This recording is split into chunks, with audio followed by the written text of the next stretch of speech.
Abra sua Bíblia comigo. 2 Reis, capítulo 5, versículo 2 e 3.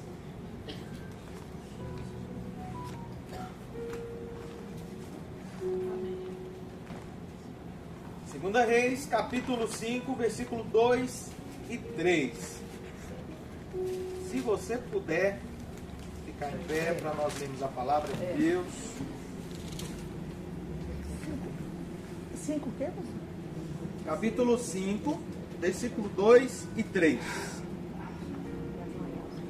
Amém? Amém. Diz assim: numa das suas investidas militares, os sírios haviam levado cativa uma menina da terra de Israel, que passou a servir a mulher de Naamã. Ela disse à sua senhora: quem me dera o meu senhor procurasse o profeta que está em Samaria, ele o curaria da sua lepra. Amém? Feche seus olhos rapidamente. Aleluia. Senhor meu Deus e meu Pai, em teu nome, Senhor Jesus Cristo, diante da tua maravilhosa presença, Espírito Santo de Deus. Eu não sou nada, mas estou aqui pedindo a Ti, clamando a Ti, ó Espírito Santo, que o Senhor fale com os teus filhos, com as tuas filhas que aqui estão. Meu Deus e meu Pai querido, que o Senhor possa transformar as nossas vidas nesta manhã, que possamos entender o propósito desta palavra, que esta palavra venha falar aos nossos corações, e que possamos sair daqui da forma diferente como entramos, que saiamos daqui renovados, fortalecidos, restaurados pela Tua palavra. Espírito Santo de Deus, fala conosco nessa hora em nome de Jesus. Amém. Nós vamos falar sobre Naamã. Quantos aqui já ouviram falar? Quem está aqui desde o início da semana já ouviu falar, né? Glória a Deus. Ai, Lúcia, meu Deus. Eu acho que todos aqui já ouviram falar sobre Naamã. Mas eu vou fazer aqui uma breve introdução para a gente entender e contextualizar. Naamã, um homem, o chefe do exército da Síria, que muitas vezes lutou ao lado de homens contra Israel. E numa dessas investidas, como diz a palavra de Deus, no versículo 2 que nós acabamos de ler, pegaram alguns prisioneiros, e dentre esses prisioneiros, uma menina a qual ele levou para trabalhar como escrava na sua casa, que foi serva da esposa de Naamã. A palavra de Deus fala que Naamã foi acometido de lepra. Acho que poucos aqui já ouviram falar sobre lepra. Lepra é uma doença que afeta a pele. E aquelas feridas, a pessoa não tem um medicamento, não tem uma cura, mas aonde ela passa, ela pode acabar transmitindo para outras pessoas. E a lepra é uma doença que, além de afetar o físico, a lepra é uma doença que afeta o emocional. Porque aquela pessoa não pode se aproximar de ninguém, porque aquela pessoa é rejeitada, porque aquela pessoa é excluída, porque aquela pessoa é afastada das outras. Tanto é que em Israel, as pessoas que tinham lepra, que eram acometidas de lepra, elas eram colocadas para fora da cidade. Ela não era permitido que elas ficassem dentro da cidade, porque aquela doença era contagiosa. Então, quando nós ouvimos falar de lepra, nós já entendemos que já havia um pré-julgamento de alguém pecador, de alguém falho. Naamã não pertencia ao povo de Israel. Naamã não servia a Deus. Naamã não conhecia a Deus. Naamã não sabia quem era o Deus de Israel. Naamã não sabia o como e quem poderia dar uma esperança para ele de novamente ter uma vida normal, de voltar à normalidade, de ter uma vida em que ele pudesse viver novamente no meio das pessoas, em que ele pudesse, porque provavelmente, imagine aqui comigo, se a doença era contagiosa, será que Naamã podia viver normalmente com sua esposa? Não. Será que Naamã possuía filhos? E se possuía, será que ele podia ter um gesto de carinho, de atenção com os seus filhos? Eu acho que muito se fala sobre o que aconteceu, mas pouco se fala sobre o que ele passava por possuir a lepra. Naamã era um homem que nesse momento, chefe do exército, era um general. Era um homem que era respeitadíssimo, mas que por causa da doença era desprezado. Olha só, coisas extremas.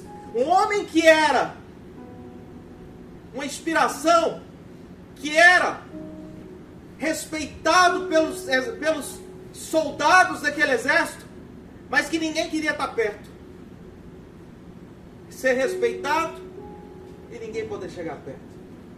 Colocada como serva da esposa dele, viu aquilo que estava acontecendo e falou para sua senhora, para a esposa de Naamã: será que meu senhor, Naamã, seu esposo, será que ele não poderia de alguma forma ir lá em Samaria?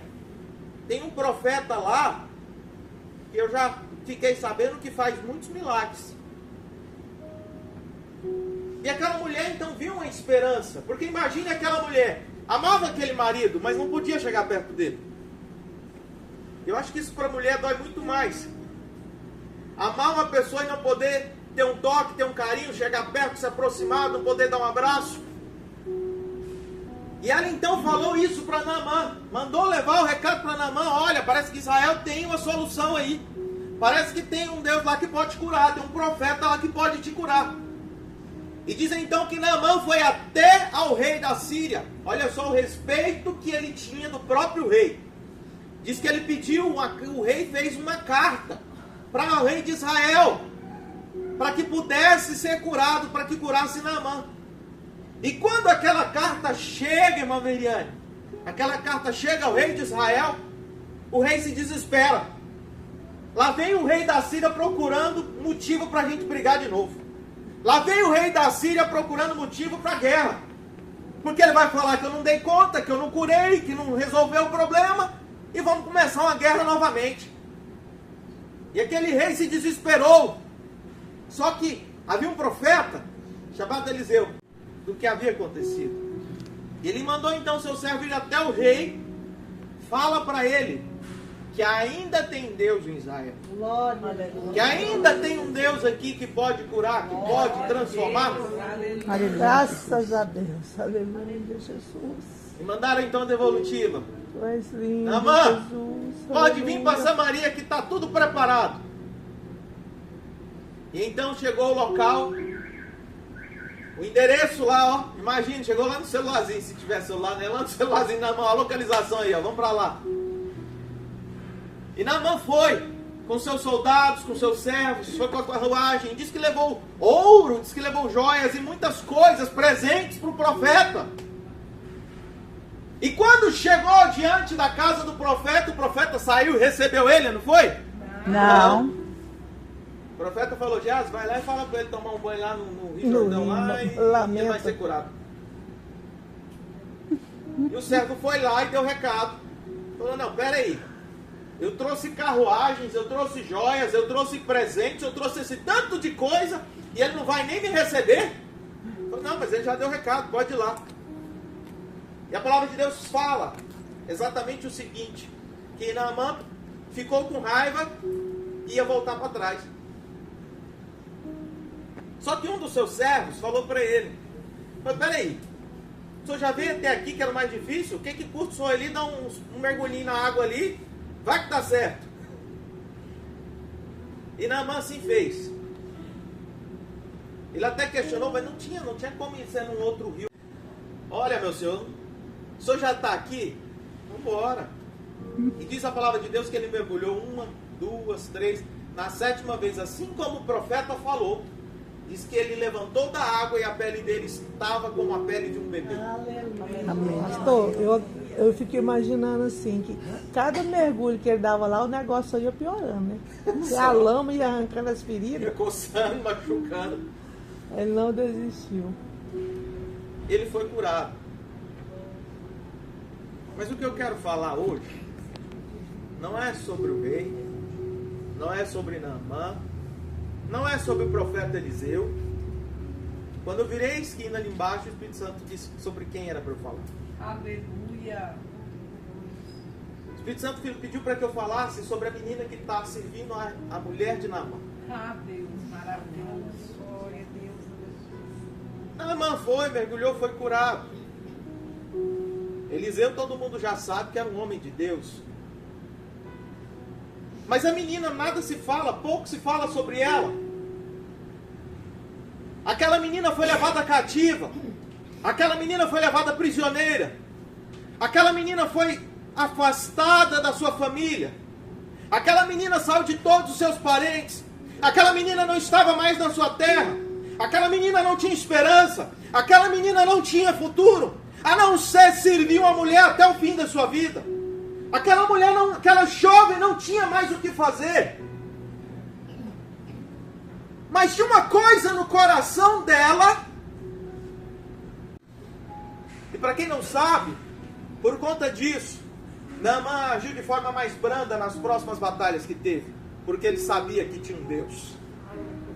Tanto é que quando ele foi curado, ele deu um recado. Dá o recado para o profeta Eliseu, que eu não me curvo mais diante de Deus nenhum, mas eu sou obrigado a estar do lado do meu rei, porque ele pega no meu braço para se curvar para adorar o Deus dele. Peça perdão a Deus por isso, mas eu não me prostro diante de outro Deus, senão o Deus de Israel. Amém. Aleluia.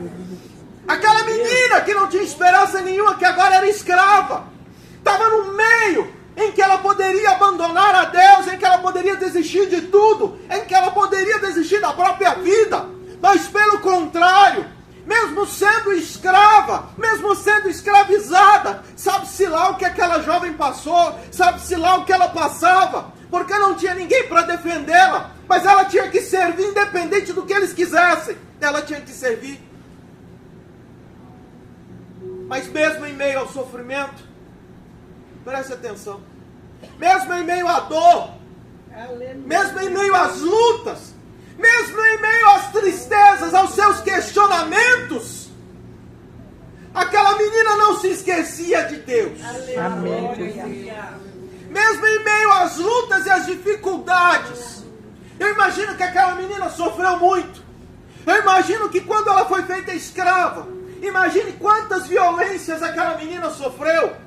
Coisas inimagináveis que ela pode ter passado. Independente do lugar onde ela foi colocada, independente de como as pessoas a tratavam, independente de como estava a cabeça dela, ela sabia que existia um Deus que podia fazer todas as coisas. Não era do rei, não era Naamã, não era Eliseu, não era Geazi que foi acometido de lepra depois porque quis a riqueza de Naamã que o profeta Eliseu não quis. A passagem da Bíblia que nós vemos no capítulo 5 de 2 Reis, Deus não quis falar sobre nenhuma desses personagens. Deus quis falar sobre essa jovem. Deus não quer saber o que você passou. Deus não quer saber o que você sofreu.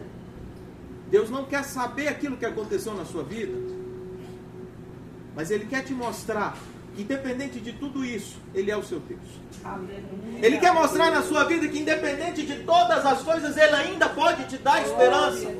Ele quer te mostrar que independente de todos os lugares que você foi colocado, às vezes que você saiu triste, magoado, independente do que as pessoas falaram de você, ainda há esperança. Porque deixa eu te falar uma coisa, na palavra de Deus não está escrito, mas eu tenho certeza absoluta que quando Naamã chegou em casa curado, aquela menina que era escrava foi colocada em lugar de destaque naquela casa. Glória a Deus, aleluia! A cura é a solução para aquele homem. Aleluia, Deus! A palavra de Deus não está escrita naquela casa, e eu tenho certeza que a partir daquele momento ela foi colocada como filha naquele lugar. Porque Naamã entendeu, imagino eu, Naamã chegando em casa, aleluia, Deus! Naamã chegando naquela casa, olhando para sua esposa, correndo e dando um abraço que ele não dava há quantos anos, há quanto tempo, dando um abraço, podendo chegar e se aproximar da sua esposa. Eu imagino que Naamã, tão alegre, eu acho que até aquela menina levou um abraço quando ele chegou. Porque através das palavras que ela disse, através do que ela falou, houve cura naquele lar, houve restauração daquele lar. Porque eu tenho certeza que Naamã não permitiu que mais ninguém adorasse outro Deus, que não fosse o Deus de Israel naquela casa. Aleluia, Deus. Aleluia. Às vezes nós não entendemos, às vezes nós olhamos para o que está escrito, mas não entendemos que Deus está agindo nos pequenos detalhes. É verdade, aleluia.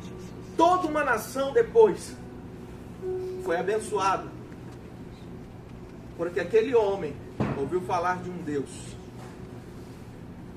sentiu a presença de um Deus e sentiu um toque ao ser curado por um Deus.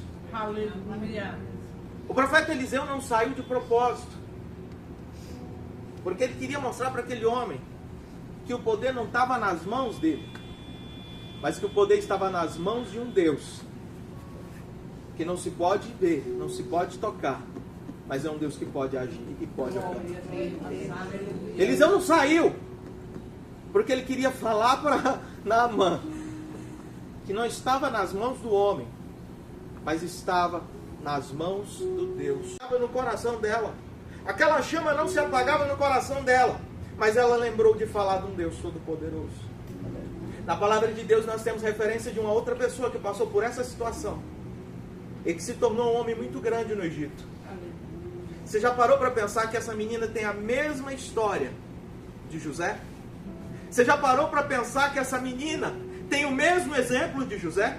Você já parou para pensar que essa menina foi feita como escrava, assim como José foi vendido como escravo? Você já parou para pensar que essa menina foi parar na casa do chefe general de guerra da Síria e que José foi parar na casa do chefe de guerra do general do rei do Egito? Você parou para pensar nas coincidências? Você parou para pensar naquilo que Deus foi fazendo? Eu imagino que aquela mulher era conhecedora, aquela jovem era conhecedora da palavra e sabia muito bem do que havia acontecido no Egito antes, de tudo que havia feito sobre a vida de José, de tudo aquilo que Deus havia feito, que José havia sido escravizado e foi levado até governante do Egito. Eu imagino aquela menina lembrando de tudo aquilo e aquecendo o seu coração, tendo ainda a esperança de que Deus podia fazer a mesma coisa sobre a vida dela. Glória a Deus. E eu tenho certeza de que quando Naamã entrou naquela casa, ela entendeu: Deus, o Senhor é o Deus verdadeiro e cumpre a tua palavra até hoje. Não importa como está o seu coração, porque eu tenho certeza que o seu coração não está pior que o coração daquela menina. Não importa a angústia que você está passando, porque eu estou dando um testemunho da escola. O Espírito Santo foi tocando meu coração. Está entendendo por que eu queria que você falasse da menina? Não importa o lugar, não importa onde você esteja, não importa a pressão, não importa a opressão, não importa a angústia, não importa a ansiedade, não importa a depressão, não importa as palavras más, não importa as palavras das pessoas que dizem contrário. Importa é que aonde você estiver, você lembre do Deus que te ama e cuida de você. Glória a Deus, aleluia, Jesus. Aquela jovem não tinha mais nenhuma esperança para a vida dela. Não lembrava mais, provavelmente, da mãe, do pai, porque não tinha mais como lembrar. Seus familiares, seu povo, sua nação, tudo ficou para trás. Ela tinha todos os motivos para rejeitar o Deus que ela seguia. Mas ela entendeu que tudo aquilo não importava. Porque o que importava era aquilo que estava dentro dela, que era a presença do Espírito Santo sobre a vida dela. Ela entendia que aonde Deus havia colocado ela, tinha um propósito. Ela entendia que Deus havia colocado ela ali porque tinha um chamado sobre a vida dela. Por que que Deus permitiu que aquela jovem fosse colocada no meio da nação inimiga? Por que que ela foi colocada como serva? Porque eu tenho certeza que nem se compara a quantas lágrimas aquela menina derramou desde que foi feita escrava e foi tirada do meio da sua família. Não importa o lugar que você esteja, por mais hostil que pareça, não se compara a hostilidade que aquela menina viveu diante daquela casa, sendo escravizada. Não importa quantas lutas e o que aconteceu no seu passado. Porque deixa eu te falar uma coisa. Você nem imagina o que aquela menina deve ter passado. Mas mesmo assim, ela permaneceu firme e nunca se esqueceu de Deus. Que possamos entender isso hoje. Que nessa semana Deus tem falado sobre nossas vidas. Não é sobre baixar o orgulho, como muito se fala sobre Naamã. Essa palavra não é sobre Naamã. Essa palavra é sobre uma menina que foi colocada num lugar hostil. mas que ela tinha a presença de Deus sobre a vida dela. E aonde ela estava, ela fez a diferença. Lembre-se disso. Quando você achar que está difícil, lembre-se que Deus ainda está lá. Quando você pensar que está impossível, lembre-se que Deus está lá. Quando você achar que acabou as possibilidades, lembre-se, Deus ainda está lá e Ele pode agir sobre a tua vida. Glória a Que Deus te Deus, abençoe, aleluia. em nome de Jesus. Amém.